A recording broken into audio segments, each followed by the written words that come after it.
Hello and welcome guys, स्वागत है आपका हमारे यूट्यूब चैनल में, आपका खेल पल्स में। आज हम बात करने वाले हैं वर्ल्ड कप मैच में जो इंडिया का पहला मैच था, इंडिया और ऑस्ट्रेलिया के बीच खेला गया है इसमें जो चेन्नई में खेला गया था, तो इसके बारे में हम बात करने वाले हैं, कुछ इंटरेस्टिंग फैक्ट्स और इसके रिव्यू के बारे में। तो इस मैच में क्या पॉजिटिव रहा और किस तरीके से ऑस्ट्रेलिया की टीम जो है वो 199 रन पर ऑल आउट होगी। तो देर न करते हुए मैं आपको मैच रिपोर्टिंग के बारे में बता देता हूँ। आपको पता होगा शुभमन गिल इस मैच में खेल ही रहे थे। ईशान किशन के साथ रोहित शर्मा ओपनिंग करने आए हैं। जब ओपनिंग करने आए तो वहाँ से हैजलवुड ने बहुत ही घातक गेंदबाजी करी, स्टार्क और हैजलवुड ने। सो आपको बता दूंगा 2 रन पर 3 विकेट हो चुके थे। और जब के राहुल और विराट कोहली खेल रहे थे तब विराट कोहली भी प्रेशर में थे उस टाइम पे, कहीं ना कहीं की एक साझेदारी को बिल्ड किया जाए। उस टाइम पे हैजलवुड ने कहीं ना कहीं विराट को एक बार फिर से फंसा लिया था, लेकिन उस टाइम पे कैच छूटा और कहीं ना कहीं बोला जाएगा कि इसी टाइम पर ऑस्ट्रेलिया ने कैच नहीं मैच छोड़ दिया था।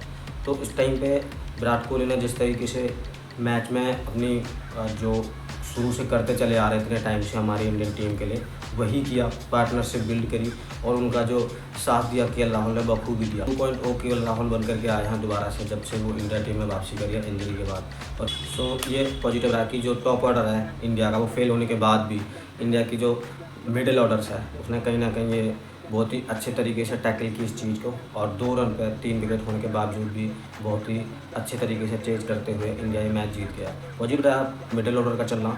दूसरा, स्पिनर्स, जो इंडिया ने रविचंद्र अश्विन को अपने स्क्वाड में शामिल किया था, कहीं ना कहीं वो जो डिसीजन है वो कुछ हद तक सही साबित होता दिखाई दे रहा है। हालांकि अक्षर पटेल भी बहुत ही बढ़िया स्पिनर थे, ऑलराउंडर अगर देखा जाए उस तरीके से। तो बाकी इंडिया ने जो स्ट्रेटजी अपनाई थी चेन्नई के मैच में, वो बहुत अपनाई थी। बहुत अच्छी स्ट्रेटजी ये थी कि 3 स्पिनर्स के साथ गए वो, और 3 स्पिनर्स का वहाँ पे ये फ़ायदा हुआ कि जो पिच थी वो स्पिनर्स को बहुत ही मदद करती है। हम सभी जानते हैं चेन्नई की जो चेपॉक की पिच होती है, तो वही हुआ। और तीनों स्पिनर्स ने सबसे पहले उनके जो बैटर्स थे उनको रन नहीं दिए, रोक के रखा, और इसी का फ़ायदा हुआ कि जो बैटर्स थे उनके रन नहीं मिलने की वजह से वो कहीं ना कहीं कोलैप्स कर गए, ज़्यादा रन गति तेज़ी से बढ़ाने के चक्कर में।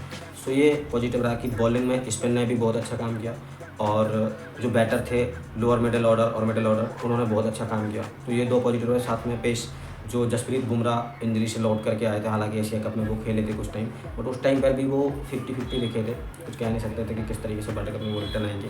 तो बुमराह और सिराज की जो जोड़ी है वो बहुत ही कमाल कर रही है। तो दोस्तों, इंडिया ने जो स्टार्ट करा है वर्ल्ड कप में पहले मैच जीत के साथ, तो उन्होंने बता दिया है कि वो क्यों फेवरेट कहे जा रहे थे। जिस तरीके से उन्होंने जीत हासिल किया ऑस्ट्रेलिया के खिलाफ, केवल किसी एक फैक्टर के चलते टीम इंडिया ने मैच नहीं जीता है, सारे के सारे बॉक्स टिक किए हैं। अगर देखा जाए तो बॉलिंग ने ऑस्ट्रेलिया को रोका। फास्ट बॉलिंग ने शुरुआत में एक झटका दिया उनको, मिचेल मार्श को आउट किया, फिर उसके बाद स्पिन बॉलिंग लगाई, उन्होंने भी अपना बखूबी काम किया, रनों को रोका, प्लस मिडिल ओवर में विकेट भी चटकाए। उसके बाद जो उनका स्कोर था वो ज़्यादा नहीं बनने दिया, और लास्ट में भी उनकी जो टीम को ऑल आउट किया। तो बॉलिंग ने भी बहुत अच्छा काम किया यहाँ पर। और टीम इंडिया की इस मैच में अगर फील्डिंग को देखा जाए तो बहुत ही कुछ अविश्वसनीय कैच पकड़े हैं, फील्डिंग भी बहुत शानदार करी है इस मैच में। तो ये पॉजिटिव रहा इंडिया के लिए।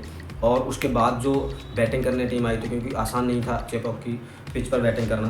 2 रन पर 3 विकेट ऑलरेडी ऑस्ट्रेलिया ने इंडिया का झटका दिए थे, रोहित शर्मा और ईशान किशन। साथ में चौथे नंबर पर जब श्रेयस अय्यर आया तो तीनों के तीनों 0 पर आउट हो गए थे। तो इसके बाद थोड़ा सा रिबिल्ड करना था, और उसको बखूबी किया विराट कोहली और के राहुल ने। तो ये पॉजिटिव रहा कि मिडिल ऑर्डर, जो अभी कुछ टाइम से हमारे में मिडिल ऑर्डर का थोड़ा कंसर्न रहता था कि जो रनों का इशू चल रहा था, तो उसको देखते हुए वर्ल्ड कप में बहुत पॉजिटिव साइन था कि टॉप ऑर्डर फेल होने के बाद भी इंडिया के जो मिडिल ऑर्डर्स हैं उन्होंने मैच को निकाला, बहुत अच्छी साझेदारी करी।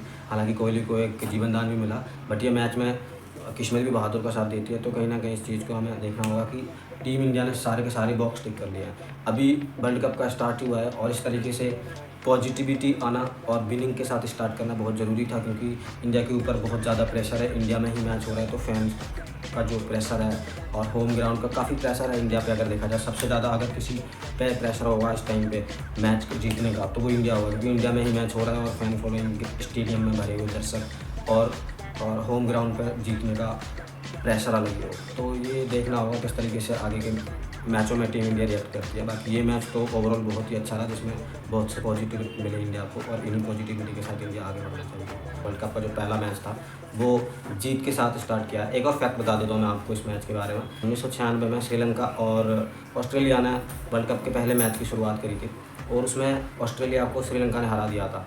और उसके बाद जब लास्ट फाइनल खेल रहे थे तो श्रीलंका और ऑस्ट्रेलिया दोनों खेली थी। उस टाइम पे श्रीलंका मैच जीत गई थी। उस टाइम पे श्रीलंका ने वर्ल्ड कप उठा लिया। तो ये कहीं ना कहीं सहयोग बनता हुआ दिखाई दे रहा है। अगर ये बन जाता तो बहुत बेटर होगा कि इंडिया ने ऑस्ट्रेलिया को पहला मैच हरा दिया, और हो सकता है अगर फाइनल भी दोनों टीम खेल जाए। ऑस्ट्रेलिया की बात करें तो ऑस्ट्रेलिया को कहीं ना कहीं सोचना होगा, जिस तरीके से उन्होंने टीम सिलेक्शन किया है। पूरे वर्ल्ड कप स्क्वाड की बात कर रहे हैं, वर्ल्ड कप स्क्वाड में, क्योंकि इंडिया में कई जगह ऐसे हैं जो ट्रैक्स जो हैं वो स्पिन फ्रेंडली होते हैं। तो ऑस्ट्रेलिया ने कहीं ना कहीं कुछ मिस्टेक करी है, जहाँ पे उन्होंने केवल एक ही स्पेशलिस्ट जो उनका स्पिनर्स हैं एडम जम्पा को स्क्वाड में शामिल किया। हालांकि उनके साथ में मैक्सवेल हैं जो कि स्पिन ठीक ठाक कर लेते हैं, मदद कर सकते हैं। बट जहाँ पर भी स्पिन को मदद मिलेगी तो वहाँ पे थोड़ा सा वो सोचेंगे कि कहीं ना कहीं उन्होंने एक स्पिनर्स और उनको ऐड करना चाहिए था, या फिर कोई पार्ट टाइमर जो थोड़ा सा उनका स्पिन बॉलिंग में और धार लाता। या कभी भी अगर ऑस्ट्रेलिया 300 प्लस रन बना देती है बोर्ड पे, तो उस टाइम पे मैक्सवेल कारगर साबित हो सकते हैं, क्योंकि मैक्सवेल की जो बॉलिंग है वो रन रोकने के लिए नहीं है। मैक्सवेल बॉलिंग करके विकेट ले सकते हैं कई बार मैचों में, और जैसे कि अभी हमने इंडिया वर्सेस ऑस्ट्रेलिया की जो सीरीज़ हुई थी बायलैटरल सीरीज़ में भी देखा था। तो ये ऑस्ट्रेलिया ज़रूर सोचेगी कि कहीं ना कहीं उन्होंने स्पिन के साथ कॉम्प्रोमाइज़ किया है, और इंडिया में वर्ल्ड कप हो रहा है तो उनको स्पिन थोड़ा सा और ऑप्शन रखने चाहिए थे। तो ये ज़रूर सोचेंगे, क्योंकि ओवरऑल मैच बहुत ही इंटरेस्टिंग रहा।